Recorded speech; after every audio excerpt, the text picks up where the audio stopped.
Hi, my name is Bob Latino. I'm CEO of Reliability Center Incorporated, and I wanted to first give you a little bit of background about why we exist, what qualifies us to be able to discuss this topic of root cause analysis with you today.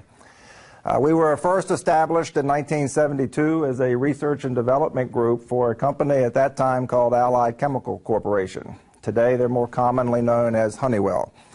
At that time, we were looking at being able to transfer the reliability principles from reliability engineering, which was commonly known in the aviation industry at the time, over to heavy manufacturing. And in doing that, we looked at the areas of equipment, process, and human reliability. Now, when you look at those topics of equipment, process, and human reliability, it really fits any organization. So we ended up developing tools like root cause analysis and failure modes and effects analysis to be more applicable for the manufacturing industry. So we set up these things called reliability departments. And in doing that, they were in charge of the reliability of the operation of the manufacturing plants within Allied. And in 1985, the founder and director of that group, Charles J. Latino, decided to retire and purchase his group out of Allied and just put it now into an independent business. So we've been independent of Allied since 1985.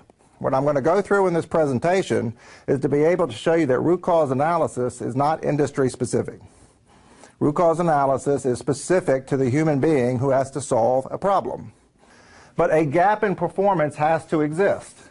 So if this is the time of our performance, and this is units that we're producing, we have the capacity or potential to be here, and we're actually here. So this is our area of non-performance. So when we're looking at that problem, we don't know why we're not reaching our potential. And that's where root cause analysis comes in, is that we have to have a defined problem as to why we're not where we should be. Now, in a lot of organizations, people focus and they go straight from problems to solutions. And what's missing in that from our business is the ability to analyze what the problem is. Because oftentimes we go through trial and error, and we go ahead and we know the problem, and then we go right to troubleshooting and we say, okay, this is the fix. We spend a lot of money doing that over and over again. We get really good at fixing the same thing over and over again. It's because we didn't analyze it. And that's really the root cause component of this. What we're trying to bring into this is the addition of analysis through root cause analysis now, because we don't want to end up doing the same thing over and over again. Wasn't it Albert Einstein who said that? For the definition of insanity, it's when we do the same thing over and over again and expect a different result. To many, it's a lifestyle. Now, where does a failure come from? If you look at the germination of a failure, there are seeds that start with bad systems. If these are seeds, when we have bad systems, and think about what a system is in an organization.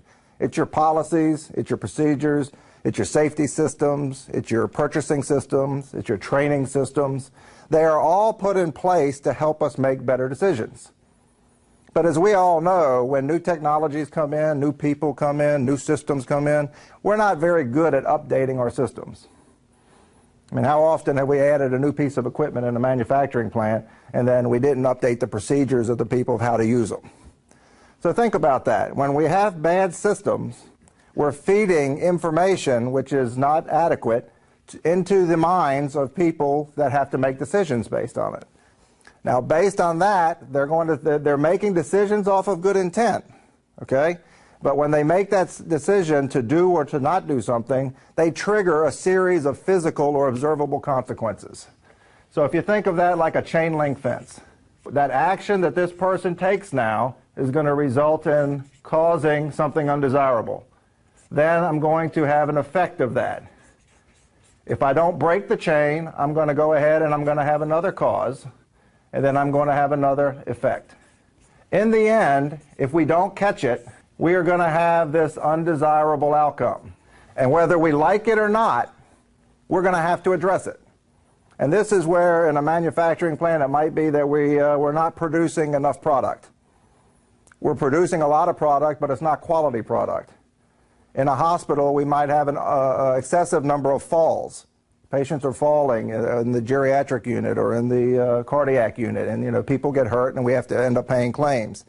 In a bank, we might not process enough loans. These end up being called our latent roots. Our systems flaws are our latent roots. Think about the word latent. I mean, they're latent because they're always there. They're dormant. Bad systems by themselves don't cause failures. They're papers, right? Bad systems need humans to trigger them to whether they're going to become active or not. So the latent roots are systems. Human roots is simply a decision error. It's a person who's making that, usually a well-intentioned decision based on the bad information they have, and when they make a decision, that triggers what we call physical roots. They're physical roots because they become observable. When that happens, it might be that I filled out a piece of paper wrong. It's observable. I can go ahead and I can watch that now. If we understand that concept, it doesn't work just in one industry. It works wherever you work. Wherever there are human beings, this is the way failure happens. We're going to look at what is the common process for any investigation. Step number 1, preserve failure data.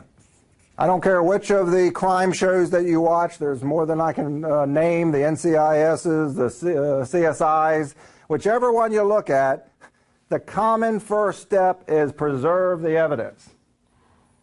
And in most of our organizations, as logical as that seems, that is the hardest for people to do, because in manufacturing, usually job number 1 is that we make product here. We have to get back up. I don't have time to save this or save that. We got to get back up to make things.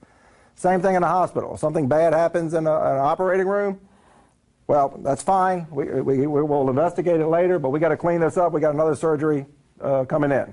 We have to focus on the collection of the data. That's the key to an effective root cause analysis, is that we have to be able to prove what we say, just like in a courtroom. We can't go in there with hearsay and say, well, this person over here told me that that's the way that they think that it is. It's not going to hold up in court. Step number 2, order the analysis team. If a team leader in a root cause analysis has something to lose or gain by that analysis, it will hamper the effectiveness of that analysis, because people on the other side will blow holes away from it. Because if I'm leading a team in which I made a decision that caused that failure to occur, I might not list that. So I might not be as forthright as I would as if we had an independent person doing that analysis who had nothing to lose or gain by leading the team. Analyze. We have the data, the evidence that we collect. We have an unbiased team to be able to look at that now. Now we have to put the pieces of the puzzle together. We have to now work it backwards in time. And we see that in the CSIs as well. You know, they have that little flashback. We do the same thing in RCA. That flashback is a hypothesis. And what they're doing is looking at, well, this is a scenario that could have happened. I'm going to use all this fancy equipment in my interviews to prove whether it did or didn't happen. We're not looking at who made the bad decision because we don't care. We're not looking for punitive damages from a person. That might happen in court, but in safety investigations, we're looking at why did that person think it was the right thing to do? Because that's where your meat is going to come from. That's where the depth is going to come from in analysis, not by blaming someone. So we're going to drill down to our latent root causes here. We're going to find bad systems. Then we're going to communicate them. We're going to have to develop recommendations and assign people things to do. And then we're going to have to report to someone, some of our superiors, so that we get approvals to go ahead and do our recommendations. Most of us believe that it's a really capital expenditure to go ahead and conduct the root cause analysis and do the recommendations. But when you look at bad systems causing all of these things to happen, the systems themselves are not capital money to fix, because the systems are paperwork, and then we have to educate people and change their behavior by changing the system. That's not capital money. The T in PROACT is now going to be tracking. We're going to say that whatever we did made something better. I want to measure the effectiveness of implementing my recommendation so I can prove through a business case that something got better. And it comes down to accountability issues and responsibility issues. Is that, who's watching to make sure that what was approved actually got done? And then when it did get done, who's going back 6 months later and looking at the business case and saying, we saved this much money? But look at this as the total system. When you investigate anything, we collect data, we have to organize a team, we have to analyze with that team, we have to communicate what we found, and then we have to prove something got better. That's full circle enterprise class type of root cause analysis.